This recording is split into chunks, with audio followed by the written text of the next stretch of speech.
I'm Philip Ward, Editor-in-Chief of Aunt Mini Europe.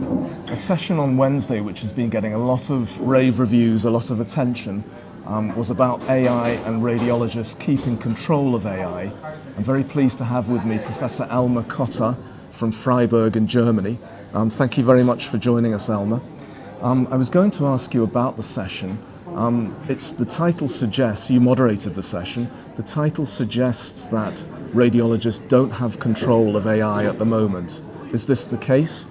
No, this is not the case.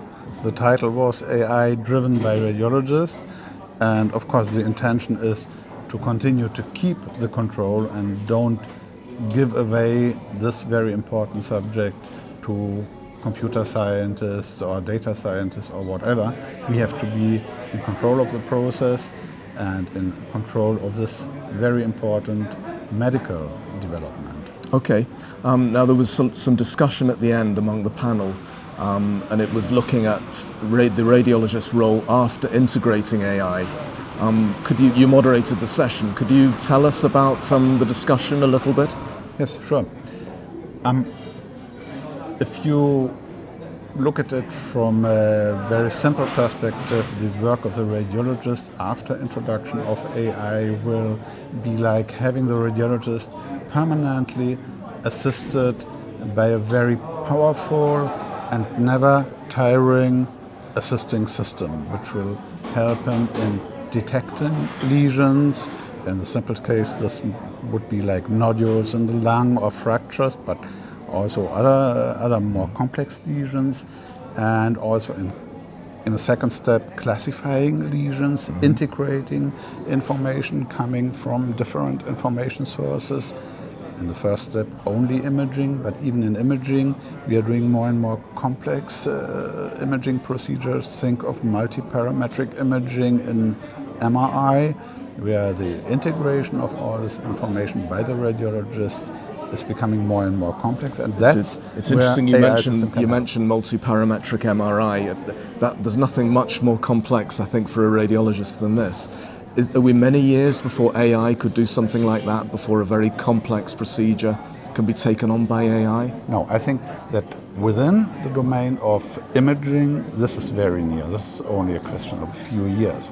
But then you can get one step further, which is also integrating information coming from other information systems. Think of getting extracted the relevant information from the patient record, the clinical information. That is something our residents have to do today. That's what I'm always asking them first. Mm-hmm. Did you read the patient record? And this also could be assisted by artificial intelligence in the future, or integrating information from pathology, or finally also genomic data. Okay. Now, one of the other questions in the discussion was, is there a role for radiology without AI? Can radiologists just think, I don't want to be bothered with this?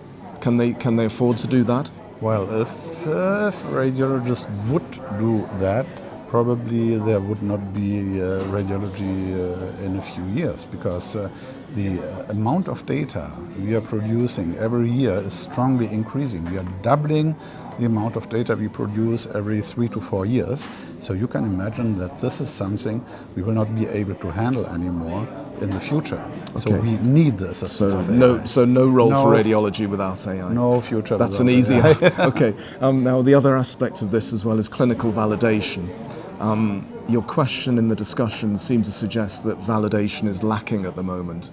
Is this the case? This is a complicated issue, and this is something which is very much discussed at this year's European Congress of Radiology, how to validate, on one side, the data we use to train the algorithms, and once the algorithms are trained, how to validate the algorithms and how to have some kind of quality assurance of the algorithms, especially when you look in the future where we might have self-adapting AI, meaning that you don't train it and then you have it run, but the AI is continuously learning from the data it is processing every day. Okay.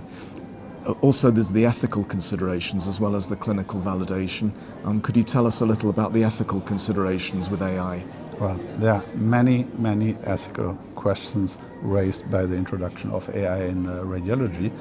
Most obviously, the question is who will be responsible at the end for the decisions taken by AI together with the radiologist. This is something we really have to consider in the future. The medical director of the hospital or the... Well, at the end, in my healthcare- personal opinion, at the end, it is still the radiologist who Yeah. should be responsible for diagnostic decisions. Yeah, okay, good. Well, thank you very much, Elmar. Thank you for joining us. This is Philip Ward from Art Mini Europe wrapping up.